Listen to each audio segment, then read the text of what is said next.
अस्सलाम वालेकुम। सियाणे कहते हैं कि आ पंजे उंगलां ना इक्को जिहियां ने।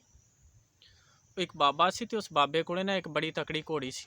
उस घोड़ी दा चर्चा ना बड़े दूर दूर इलाकिਆਂ ਦੇ ਵਿੱਚ ਸੀ। ਉਹ ਇੱਕ ਡਾਕੂ ਨੂੰ ਪਤਾ ਲੱਗਿਆ ਤੇ ਉਹਨੇ ਨਾ ਆਪਣਾ ਇੱਕ ਬੰਦਾ ਭੇਜਿਆ ਵੀ ਜਾ ਬਾਬੇ ਨੂੰ ਘੋੜੀ ਦਾ ਰੇਟ ਲਾ, ਮੰਨ ਗਿਆ ਤਾਂ ਠੀਕ ਹੈ, ਨਹੀਂ ਤਾਂ ਘੋੜੀ ਆਪਾਂ ਖੋਹ ਲਾਂਗੇ। ਖੈਰ ਜੀ ਉਹ ਬੰਦਾ ਬਾਬੇ ਕੋਲੇ ਗਿਆ ਤੇ ਬਾਬੇ ਕੋਲੇ ਬੈਠਾ, ਦੁਆ ਸਲਾਮ ਕੀਤੀ ਤੇ ਬਾਬੇ ਨੂੰ ਕਹਿਣ ਲੱਗਿਆ, ਬਾਬਾ ਜੀ ਇਹ ਘੋੜੀ ਤੁਸੀਂ ਵੇਚਣੀ? ਉਹ ਕਹਿੰਦਾ ਨਹੀਂ ਪੁੱਤਰ, ਮੈਂ ਘੋੜੀ ਨਹੀਂ ਵੇਚਣੀ। ਉਹ ਕਹਿੰਦਾ ਵੀ ਅਗਰ ਇਸ ਘੋੜੀ ਦਾ ਤੁਹਾਨੂੰ ਕੋਈ 15 ਜਾਂ 20 ਕਰੋੜ ਰੁਪਈਆ ਦੇਵੇ ਤੇ ਕੀ ਖਿਆਲ? ਉਹ ਕਹਿੰਦਾ ਨਹੀਂ ਪੁੱਤਰ, ਮੈਂ ਘੋੜੀ ਵੇਚਣੀ ਨਹੀਂ, ਮੈਂ ਸ਼ੌਕ ਨੂੰ ਰੱਖੀ ਹੈ। ਖੈਰ ਜੀ ਉਹਨੇ 25 ਕਰੋੜ ਲਾਇਆ ਨਾ ਤੇ ਬਾਬੇ ਨੇ ਕਿਹਾ ਵੀ ਨਹੀਂ ਪੁੱਤਰ, ਮੈਂ ਆਪਣੀ ਜ਼ਰੂਰਤ ਨੂੰ ਰੱਖੀ, ਮੈਂ ਨਹੀਂ ਵੇਚਣੀ। 30 ਕਰੋੜ ਰੁਪਈਆ ਲਾਇਆ ਨਾ ਜਦੋਂ ਉਹਨੇ, ਤੇ ਨਾਲ ਹੀ ਇਹ ਕਹਿ ਦਿੱਤਾ ਵੀ ਵੇਖ ਲੈ, ਇਹ ਮਨਜ਼ੂਰ ਹੈ ਤਾਂ ਲੈ ਲੈ, ਵਰਨਾ ਨਹੀਂ ਤਾਂ ਮੈਂ ਫਲਾਂ ਡਾਕੂ ਦਾ ਭੇਜਿਆ ਹੋਇਆ ਬੰਦਾ, ਇਹ ਘੋੜੀ ਅਸੀਂ ਤੇਰੇ ਤੋਂ ਖੋਹ ਲੈਣੀ ਹੈ। ਖੈਰ ਜੀ ਬਾਬਾ ਚੁੱਪ ਕਰ ਗਿਆ।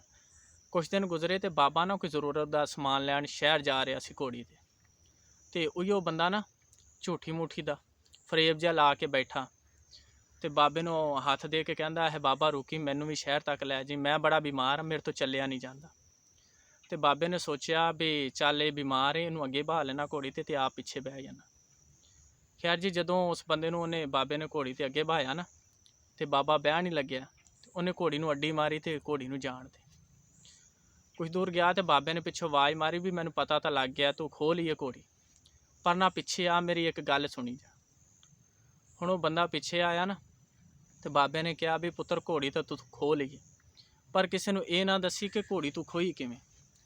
ਉਹਨੇ ਕਿਹਾ ਵੀ ਇਹਦਾ ਕੀ ਮਤਲਬ, ਮੈਂ ਕਿਉਂ ਨਾ ਦੱਸਾਂ ਵੀ ਮੈਂ ਕਿਵੇਂ ਖੋਈ। ਉਹਨੇ ਕਿਹਾ ਪੁੱਤਰ ਵੀ ਕਿਸੇ ਰਾਹ ਗਲੀ ਜਾਂਦੇ ਨੇ ਨਾ, ਕਿਸੇ ਜ਼ਰੂਰਤਮੰਦ ਨੇ ਕਿਸੇ ਨੂੰ ਹੱਥ ਕੀਤਾ ਨਾ ਤੇ ਕਿਸੇ ਨੇ ਉਹਦੀ ਮਦਦ ਵਾਸਤੇ ਰੁਕਣਾ ਨਹੀਂ, ਮੈਂ ਤਾਂ ਕਹਿੰਦਾ ਵੀ ਕਿਸੇ ਨੂੰ ਦੱਸੀ ਨਾ ਵੀ ਤੂੰ ਖੋਈ ਕਿਵੇਂ।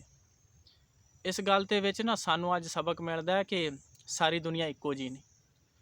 ਕਈ ਲੋਕ ਐਸੇ ਦੁਨੀਆ ਦੇ ਵਿੱਚ ਅੱਜ ਵੀ ਮੌਜੂਦ ਨੇ ਜਿਹੜੇ ਇਨਸਾਨੀਅਤ ਵਾਸਤੇ ਨਾ ਬੜੀ ਹਮਦਰਦੀ, ਬੜਾ ਪਿਆਰ, ਬੜੀ ਮੁਹੱਬਤ ਰੱਖਦੇ ਨੇ।